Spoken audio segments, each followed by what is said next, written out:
നമ്മുടെ ഭാരതഭൂമി ഓൺലൈൻ ചാനലിൻ്റെ work Udayabharatham group നല്ല അസലായിട്ട് മുമ്പോട്ട് പോകുമ്പോൾ അഭിമാനത്തോടു കൂടി പറയാനുള്ളത്, എൻ്റെ ഫേസ് പേജിൽ ഏതാണ്ട് 80,000-ഓളം പേര് ഫോളോവേഴ്സായിട്ടുണ്ട്.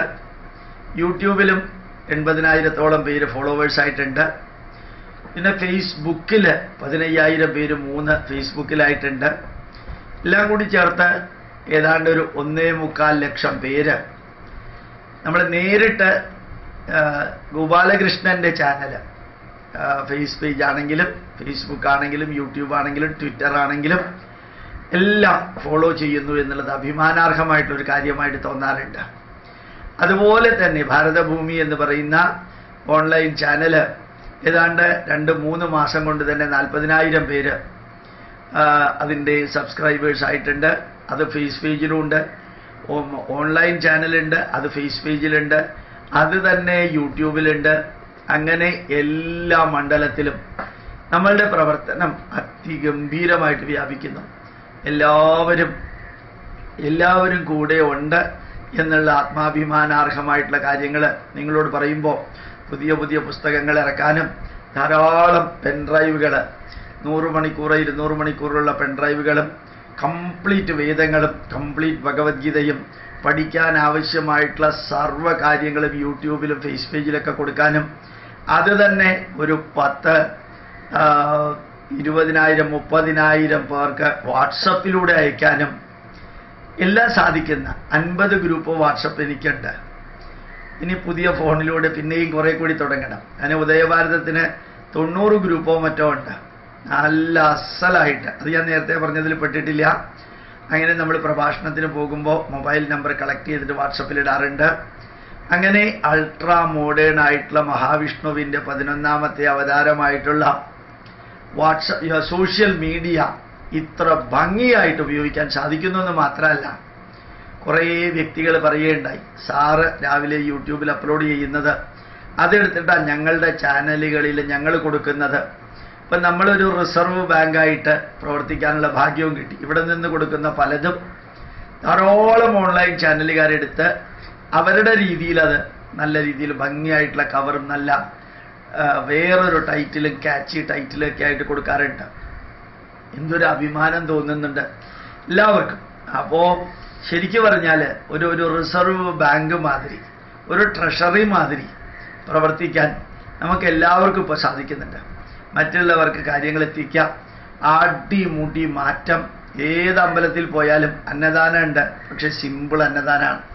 ഏത് അമ്പലത്തിൽ പോയാൽ ചിലപ്പോൾ ആനയുണ്ട്, 1, 2, 15, 20 ഉണ്ടായിരുന്ന കാലത്ത് അതൊക്കെ മാറി ഇപ്പോൾ അമ്പലങ്ങളിൽ ആത്മീയത, പ്രഭാഷണങ്ങൾ, ക്ഷേത്ര കലകൾ, ക്ഷേത്രവാദ്യങ്ങൾക്ക് പ്രാധാന്യം, ബാലേ ഇല്ല, മിമിക്സ് പരേഡ് ഇല്ല, അമ്പലത്തിലെ ദേവതകളെ തെറി വിളിക്കുന്ന കഥാപ്രസംഗം ഇല്ല, വികൃതമായിട്ടുള്ള നാടകങ്ങളില്ല, എല്ലാം ക്ഷേത്രീയമായിട്ടുള്ളത്.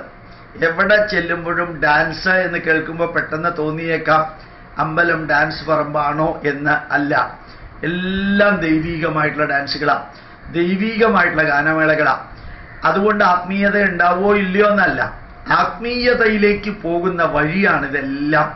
പണ്ട് ക്ഷേത്രങ്ങളിൽ വന്ന് സാംബശിവന്റെ ഉൾപ്പെടെയുള്ള കഥാപ്രസംഗം, ഓഥല്ലോയും ബാക്കി പലതും ഷേക്സ്പിയറുടെയും ചാൾസ് ഡിക്കൻസിൻ്റെയും ബൈബിളും ഒക്കെ അമ്പലത്തിലേക്ക് കത്തി ജ്വലിപ്പിച്ചുകൊണ്ടിരുന്നതിൽ നിന്ന് ഇന്ന് ഹൈന്ദവ കാര്യങ്ങൾ, ഹൈന്ദവ ചടങ്ങുകൾ, ഹൈന്ദവമായിട്ടുള്ളത് പല പല പല പഴയ കാര്യങ്ങൾ അതെല്ലാം നല്ല രീതിയിൽ റിഫൈൻ ചെയ്ത് തിരിച്ചു കൊണ്ടുവരുന്ന ഒരു മാറ്റത്തിന് നേതൃത്വം നൽകാൻ കുറേയധികം വ്യക്തികൾക്ക്, നമ്മുടെ കൂടെയുള്ളവർക്ക് സാധിച്ചതിൽ വലിയ സന്തോഷമുണ്ട്.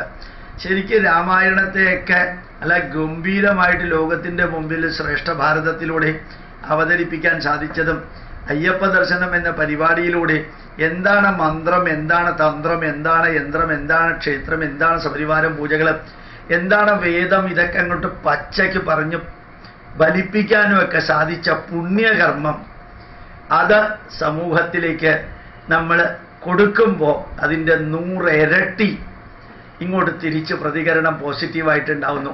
ഇപ്പോൾ വലിയ നെഗറ്റീവ് ഇല്ല. ക്രൈസ്തവ ജനതയിൽ വലിയൊരു വിഭാഗം കാര്യങ്ങൾ തിരിച്ചറിഞ്ഞിരിക്കുന്നു.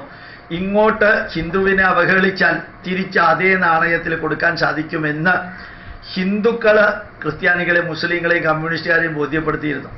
ഇപ്പൊ ധാരാളം പേര് യൂട്യൂബിൽ ചുവട്ടിൽ എഴുതാറുണ്ട്, ഫേസ് പേജിലൊക്കെ എഴുതാറുണ്ട്, സാറ് പറയുന്നത്, സാറിനെ പോലെയുള്ളവർ പറയുന്നത് ഉപയോഗിച്ചാൽ ഞങ്ങൾ മറ്റുള്ളവരെ കൗണ്ടർ ചെയ്യുന്നത്.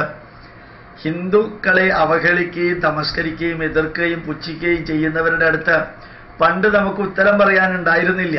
ഇപ്പൊ അങ്ങനെയല്ല. ഇപ്പൊ ആരെങ്കിലും ഇങ്ങോട്ടൊന്ന് കയറി വരട്ടെ എന്ന രീതിയിലാണ് കാത്തു നിൽക്കുന്നത് തിരിച്ചു കൊടുക്കാനായിട്ട്. ഇതല്ലേ മാറ്റം എന്ന് പറയുന്നത്? ഇതല്ലേ വിപ്ലവകരമായ മാറ്റം എന്ന് പറയുന്നത്? മാൻ പവർ നമ്പറിൽ ഉണ്ടായിരുന്ന സ്ഥാനത്ത് മാൻ പവറിന്റെ കൂട്ടത്തിൽ ഇന്റലക്ച്വൽ പവർ കൂടി അങ്ങോട്ട് കൊടുത്തപ്പോ എന്ത് വ്യത്യാസമല്ലേ? നല്ല രീതിയിൽ ഹൈന്ദവ ജനതയും അല്ലാത്തവരൊക്കെ ഉപയോഗിക്കുന്നുണ്ട്. ക്രിസ്ത്യാനികള് കുറച്ച് ഇങ്ങോട്ടേക്ക് കുത്തിക്കൊണ്ട് നെഗറ്റീവ് പറയുമ്പോൾ തിരിച്ച് അതേ നാണയത്തിൽ കൊടുക്കുന്നുണ്ട്. മറ്റ് ക്രൈസ്തവർക്ക് അത് വേദന തോന്നുന്നുമില്ല. അവരും നമ്മുടെ കൂട്ടത്തിൽ ധാരാളം പേരുണ്ട്. കുറച്ച് മുസ്ലിങ്ങൾ നമ്മുടെ കൂട്ടത്തിലുണ്ട്. ഒരേ യജ്ഞത്തിന് ആരെയെങ്കിലും സുഖിപ്പിക്കാൻ വേണ്ടി, സന്തോഷിപ്പിക്കാൻ വേണ്ടി ചിലത് പറയുകയോ പറയാതിരിക്കുകയോ ചെയ്യാറുമില്ല. പറയാനുള്ളത് കൃത്യമായിട്ട് പറയാറുമുണ്ട് എന്നുള്ളതിലും അഭിമാനമുണ്ട്. ആരുടെയെങ്കിലും കയ്യടിക്ക് വേണ്ടിയിട്ട് ചിലത് പറയുക, അല്ലെങ്കിൽ ആരുടെയെങ്കിലും വിമർശനത്തെ ഭയന്ന് ചിലത് പറയാതിരിക്കുക, അങ്ങനെയുമില്ല. പറയാനുള്ളത് പറഞ്ഞ് ആത്മാഭിമാനത്തോടു കൂടി വസ്തുതാപരമായിട്ട് കാര്യങ്ങൾ പറയുമ്പോൾ സമൂഹം ഏറ്റെടുക്കുന്ന വലിയ വലിയ ദൃശ്യം നമുക്ക് കാണാൻ സാധിക്കുന്നു. നിങ്ങളുടെയൊക്കെ സപ്പോർട്ട് ഇനിയും വേണം.